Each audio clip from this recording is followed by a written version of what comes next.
So one Easter Sunday morning, a Sunday school teacher was sitting around with her class, and she was trying to gauge whether they understood what the true meaning of Easter was. So she asked them, "Please tell me, what is the meaning of Easter?" And very quickly, one girl raised her hand, and the teacher said, "Yes, Sarah." And Sarah responded, "Easter is when all my aunts and uncles come to my house to eat turkey, watch football, and take naps," she said. "No, Sarah, that's Thanksgiving." Another student raised his hand. "Yes, Billy," the teacher said. "Last Easter, we decorated a tree, we sang songs, and got lots of presents," he answered. "No, Billy, that was Christmas," she replied. Now the teacher was getting a bit nervous, and she asked, "Does anybody know what Easter is?" "I know," shouted out little Emily, confidently standing to her feet. "Easter is a special day to remember that Jesus was hung on the cross, died, and put in a tomb for 3 days." "Very good, Emily," the teacher said, kind of giving a sigh of relief. "Now, class, we're going to..." "And on the third day, everyone gathers around the tomb," Emily continued, "and they wait to see if Jesus comes out, and if he sees his shadow, that means 6 more weeks of winter. If not..." Then the teacher interrupts Emily and says, "Class dismissed." Kids, huh? So you probably have had that experience of reading stories with children, kind of bedtime stories, and I'm always amazed by the name of the books today. Names like the Pinkalicious series or the Dog Man is very popular these days. And maybe you remember yourself the stories you used to read when you were a child or have read to you. Nancy Drew, the Hardy Boys, Narnia, Lord of the Rings. There's so many of these stories. And you probably have had that experience that when you're reading a story, you really get into it. You identify with the characters. You start to imagine yourself in the scenes of those stories. The stories we tell ourselves are so important. And perhaps now we've kind of given up reading, but at the same time, we all have stories that work in our mind, in our hearts. Stories that guide or help us explain the world and our place in it. Stories that help us understand who we are and how we are meant to live.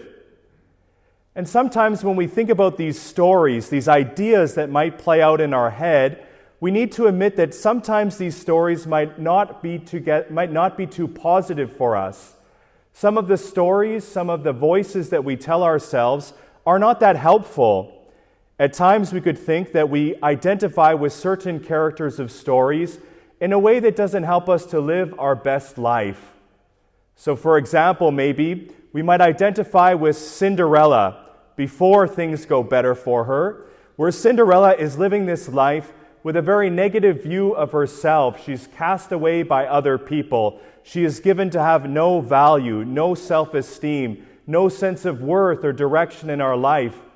We too can think that way. That's the story we can tell ourselves. That's the character that we can identify with.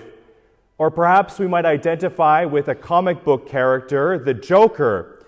So if you know the movies or the comic books, you know the Joker sees no kind of importance or meaning to life. Everything is random. Nothing makes sense.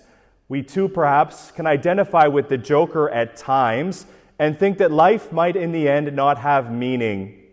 Also, we might identify with a character like Ebenezer Scrooge. We'd never want to say we identify with that, but we can kind of get caught up in this rat race. Work is good, it's important, but sometimes we can put that before all else. We can put before people even the getting of possessions, of power, of money, of getting different things. We all then tell ourselves stories, and sometimes these stories are not altogether helpful for us. Today, this Easter celebration, we remember that we have become a part of the greatest story. We have become a part of Jesus' story. When Jesus Christ died and rose for the dead for us, we all became beloved sons and daughters of God. This is our story. We're incredibly valuable. Each of us is of infinite value. We have meaning. We have purpose in our life. We're called to go into the world, to make a difference, to spread joy, peace, and goodness in the world. We become a part of God's story, of Jesus' story. like to direct your attention to a little prop I have in the sanctuary. Some of you might not be able to see it, but there's a wooden cross here, and if your eyes are very, very good, you'll notice that there is writing on this cross. And I really love this cross. This is used by our prep, our Catechism 7 class, and it's a tradition that when they get confirmed, they write their name on this cross. And of course, this can mean different things, but one thing I think it really means for me is that now our names are written on the cross of Jesus. Those students' names are written on the cross of Jesus. Our names are written on the cross of Jesus. Jesus Christ died out of love for each and every one of us personally. Christ rose from the dead for each of us personally out of love to give us new life. Our lives, our names are written on the cross, on the life of Jesus. Because of Easter, we have become a part of Christ's story. And this story is meant to make all the difference in our life, in our existence. When we choose to believe this story, as Mary Magdalene did, as the disciples did, it sends us on a mission. It changes our lives. It helps us to live with joy and with peace. There was once a priest, Father Basil Pennington, who was a Catholic monk. And he told this story once, an encounter he had with a Zen teacher, a Zen Buddhist teacher. And he tells a story that they were kind of sitting across from one another, having a conversation. And at one point in time, this Zen teacher had this incredible smile on his face. He was so filled with joy, even kind of rocking back and forth. And he said to Father Basil, he said, "You know, I really appreciate Christianity, but if it wasn't for the resurrection, I wouldn't even want to hear about Christianity. The resurrection for me is so important."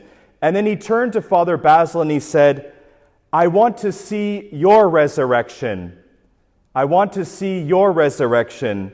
And Father Basil writes that with his directness, this Zen teacher was saying what everyone else implicitly says to Christians.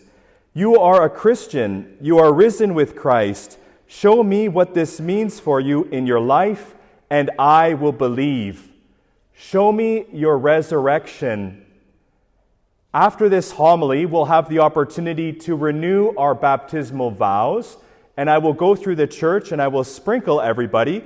The front will get more water, I apologize, but sprinkle everybody with the water that was blessed at the Easter Vigil last night, in which new members of our community were baptized. This is a chance for us to renew our faith in the resurrection of Jesus, to decide once again to make the story of Jesus the main story in our life, a story which gives us peace, joy, a story which teaches us we all have infinite value. Let us then once again renew our faith in this story, and let us take up the challenge of that Zen teacher. Let us go then into the world and show them all our resurrection.